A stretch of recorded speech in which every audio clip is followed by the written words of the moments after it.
Basiking advisory na ng pag-asa inyang kapupulmerwana ng Abril ngayon ng banwa, maraguling posibilidad ang ma-develop yung La Nina, bandang June, July, August season.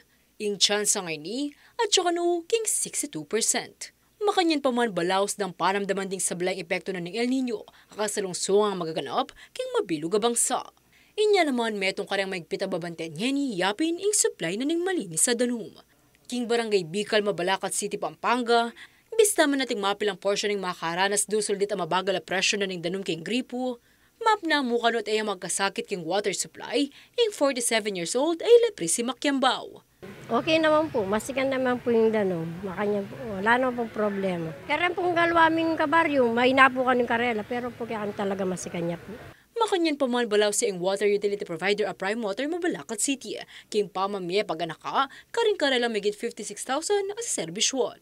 Ngayon po, talagang tinatry po talaga namin na i-educate yung mga tao and humihingi po sana din kami ng tulong sa kanila to conserve water. Kasi nga po pag ganito po talaga ang kalaban natin, ang init, iilan lang po talaga ang pwede natin gawin.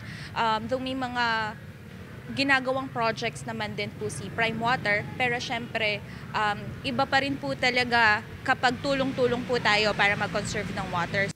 Kaya biya karang malyari rang gawan ding residente ing pamangamit baso iso magsipilyo, ampong pamangamit palanggana, istong manwas pinggan. Makanyan muna man yung pamandilitan naman karing oras sa masyadong mapali, kalupanan ning abak, amponggat panapon. Nung may kapapi katago na moron, malyari naman kanong saluran ng tanong at tipunan, bang agamit deeti, kimpa maglinis sakin o aliwa po. Kareng simpleng takbang areni, malyari lang kanong makasawp ding memalan bang makatipid king dalom. Dagdag na pa ng Prime Water, makabuklot siya yung karelang opisina sa kaling at yung mga ilangan sawp dikil king supply ng danum, king karelang lugar.